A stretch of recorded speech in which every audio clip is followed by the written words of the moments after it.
Assalamualaikum warahmatullahi wabarakatuh. Waalaikumsalam warahmatullahi wabarakatuh. Alhamdulillahirabbil alamin wassalatu wassalamu ala asrofil anbiya'i wal mursalin wa ala alihi wa sahbihi ajmain. Raditu billahi rabba wa bi islami dina wa bi Muhammadin nabiyya wa rasulah.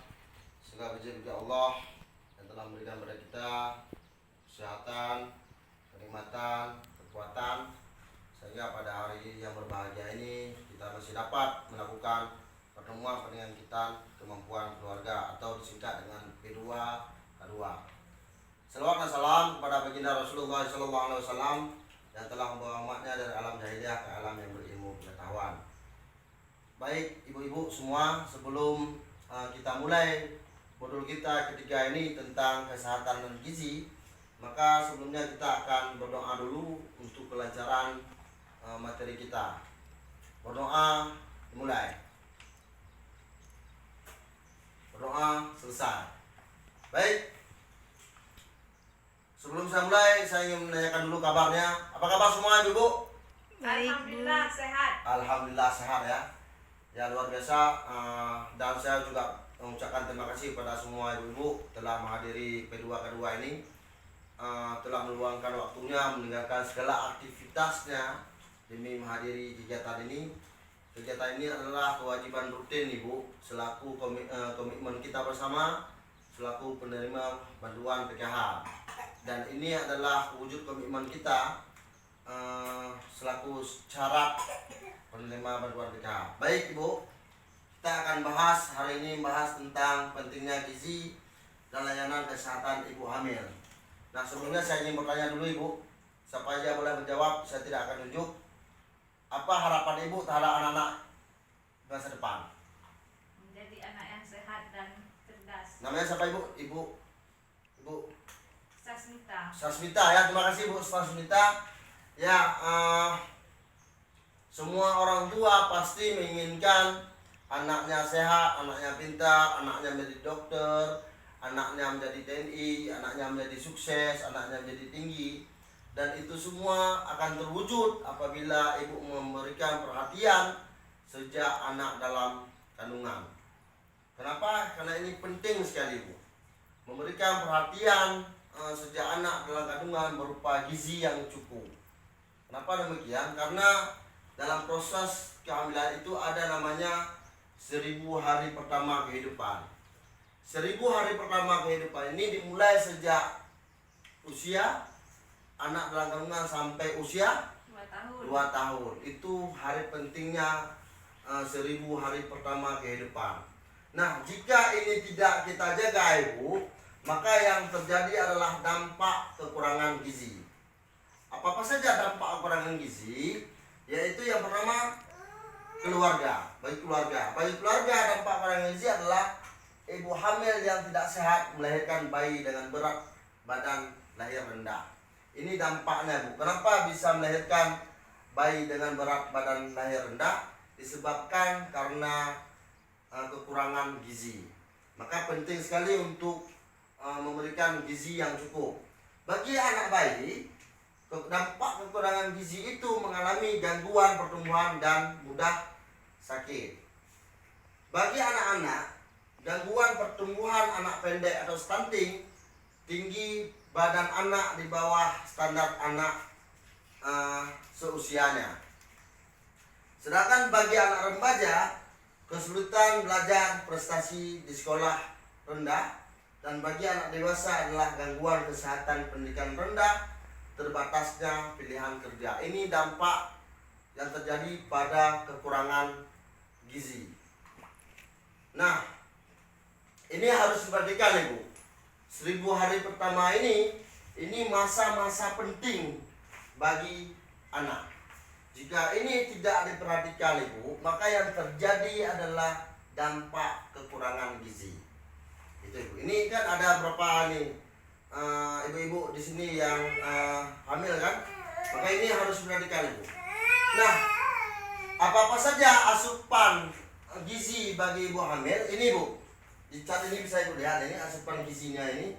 Itu lauk pauk, asupan buah-buahan yang mengandung vitamin, yang mengandung protein, yang mengandung karbohidrat, mineral, makanan pokok, sayuran, buah-buahan, lauk dan sebagainya. Ini asupan gizi bagi ibu hamil. Ini apa namanya? Ini penting ya, penting sekali dikonsumsi bagi ibu hamil supaya asupan gizinya cukup. Itu yang kedua adalah sering-sering cuci tangan pakai sabun. Ini agar agar kesehatan kita bisa terjaga. Dan tidak lupa juga asupan air. Minum air gelas minimal 8 sampai 12 gelas per hari. 8 sampai 12 gelas per hari. Ini bagi ibu hamil, ini juga harus diperhatikan, Bu. Oke, Bu ya. Itu selanjutnya bagi ibu hamil ini juga perlu diperhatikan tentang kapan periksa kehamilan. Kapan periksa kehamilan? Ini kira-kira kapan ibu periksa kehamilan, Ibu? Ibu di sini ada yang pergi sering ke posyandu? Sering, Bu ya. Kapan ibu ke posyandu? 1 bulan sekali ke posyandu. 1 bulan sekali ke posyandu. Nah, ini harus perhatikan, Ibu, kapan periksa kehamilan.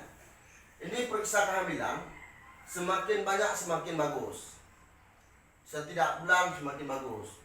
Tapi ini minimal, periksa kehamilan minimal 4 kali, tidak boleh kurang. 4 kali itu selama proses kehamilan ini harus diperiksa. Tapi lebih sering lebih baik.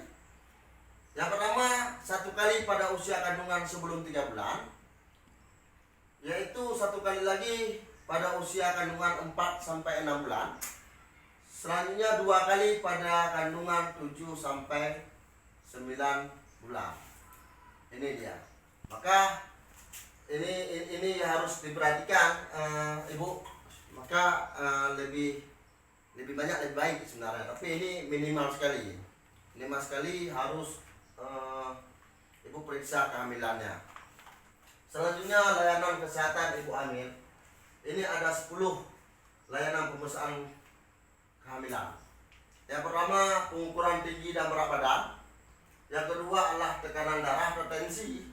Yang ketiga, lingkar lengan atas. Yang keempat, tinggi rahim. Yang kelima, penentuan letak janin.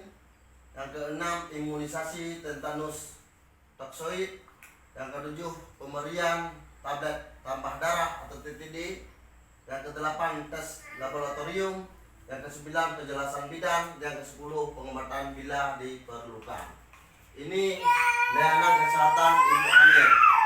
Layanan kesehatan ibu hamil. Maka ini harus diperhatikan juga, Bu. Yang pertama sekali yang rencanakan persalinan di fasilitas kesehatan. Ini kan ada di sini ibu Ani ini. Ibu Ani kan mau melahirkan. Jadi upayakan melahirkan ibu itu jangan di dukun, tapi upayakan persalinannya harus di fasilitas kesehatan. Yaitu tanyakan selalu tanggal perkiraan persalinan.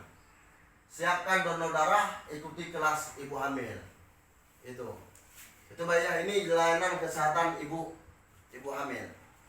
Baik, selanjutnya setelah ibu hamil, tadi ibu hamil dan sekarang pemeriksaan kesehatan setelah melahirkan. Nah, ini biasa terjadi ibu-ibu. Biasanya orang setelah melahirkan itu dianggap sudah selesai. Padahal belum. Maka orang yang sudah melahirkan itu sebenarnya harus ada pemeriksaan lagi. Tujuannya adalah untuk pemeriksaan kesehatan setelah melahirkan.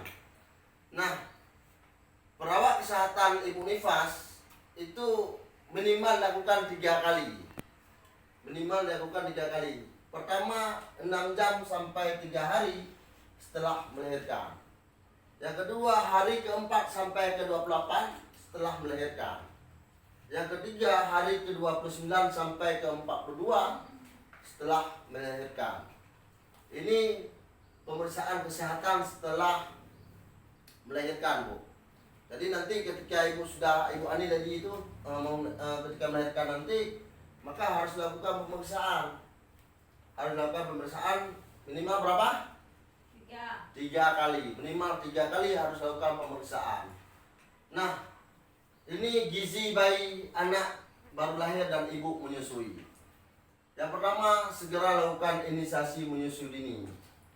Ini harus lakukan ASI. Segera inisiasi menyusui dini. Yang kedua, ASI yang bulan pertama berwarna kekuningan, mengandung zat kekebalan tubuh, langsung berikan pada bayi, jangan dibuang. Ini kebiasaan kita ibu dulu ya. Biasanya kalau ASI pertama itu dibuang, dianggap apalah, dibuang. Tapi sebenarnya ASI pertama itu bagus sekali untuk kekebalan tubuh, maka harus berikan pada anak yang baru lahir. Ketiga, berikan hanya ASI saja sampai berusia 6 bulan atau ASI eksklusif. 0 sampai 6 bulan itu harus diberikan ASI saja. Jangan diberikan makanan tambahan, jangan diberikan susu, jangan diberikan pisang, jangan diberikan roti bagi anak yang usianya 0 sampai 6 bulan. Karena kenapa? Ususnya kecil. Jadi anak usia 0 sampai 6 bulan itu hanya diberikan apa? ASI. ASI eksklusif, hanya diberikan ASI saja. Itu dia. Yang kelima, yang keempat adalah ibu menyusui makanan-makanan yang mengandung karbohidrat, protein hewani, protein nabati, sayur dan buah-buahan. Ini asupan gizinya. Yang kelima adalah kebutuhan air minum ibu menyusui adalah 12 sampai 14 gelas per hari. Ini gizi bagi baru lahir dan ibu menyusui. Mungkin itu ibu pelajaran kita hari ini. Ini tolong nanti ibu dipraktekkan jika nanti ibu yang hamil, dan mohon ini dipraktekkan nanti setelah ibu melahirkan apa-apa saja yang sudah kita bahas pada sore yang berbahagia ini. Baik ibu, paham semua ibu ya? Paham. Paham semua ibu ya? Baik ibu, ini mohon ibu dipraktekkan nanti, didiskusikan sama keluarga. Saya akhiri wabillahi taufiq wal hidayah. Wassalamualaikum warahmatullahi wabarakatuh. Waalaikumsalam warahmatullahi wabarakatuh.